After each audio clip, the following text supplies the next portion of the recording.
بسم الله الرحمن الرحيم. عن أبي هريرة رضي الله تعالى عنه قال قال رسول الله صلى الله تعالى عليه وسلم: فضلت على الأنبياء بست: أعطيت جوامع الكلم، ونصرت بالرعب، وأحلت لي الغنائم، وجعلت لي الأرض طهورا ومسجدا، وأرسلت إلى الخلق كافة، وختم بي النبيون.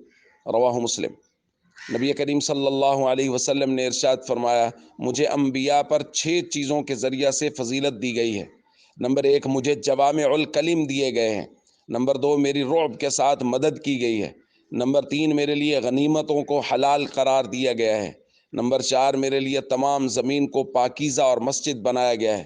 نمبر 5، مجھے تمام مخلوق کی طرف نبی بنا کر بھیجا گیا ہے۔ اور نمبر 6، مجھے خاتم النبیین بنایا گیا ہے۔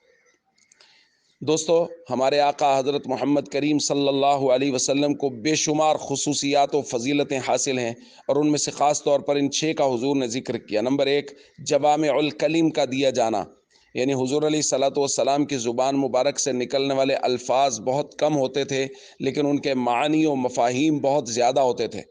یہی وجہ ہے کہ 1400 سال سے امت حضور علیہ الصلوۃ والسلام کے معانی و مفاہیم کو سمجھ رہی ہے، اور فقہا اور محدثین معانی و مفاہیم کو بیان کر رہے ہیں، اور آج بھی حضور علیہ الصلوۃ والسلام کے فرامین کی روشنی میں امت رہنمائی حاصل کر رہی ہے، اور موجودہ دور میں درپیش مسائل کا حل نبی پاک صلی اللہ علیہ وسلم کے جوامع الکلم فرامین میں موجود ہے۔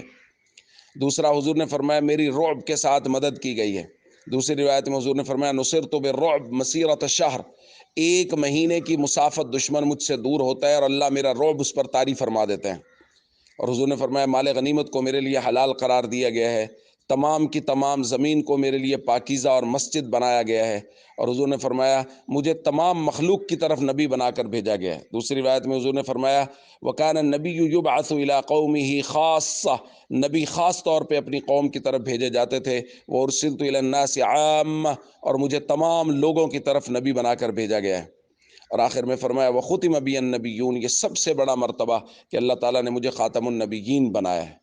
دوستو، یہ ہیں ہمارے آقا حضرت محمد کریم صلی اللہ علیہ وسلم۔ ہمیں ناز ہونا چاہیے، خوش ہونا چاہیے کہ اللہ تعالیٰ نے اتنے برگزیدہ پیغمبر صلی اللہ علیہ وسلم کی امت میں ہمیں پیدا کیا، اور جیسا کہ میں کہتا ہوں کہ اس سے ذمہ داری بھی بڑھتی ہے ہماری۔ فرائض و ارکان اسلام کی بھرپور پابندی کریں، نبی پاک صلی اللہ علیہ وسلم کی مبارک زندگی کے مطابق اپنی زندگی کو ڈھالنے کی کوشش کریں، اور حضور کے طریقوں کے مطابق زندگی گزاریں۔ السلام علیکم ورحمۃ اللہ وبرکاتہ۔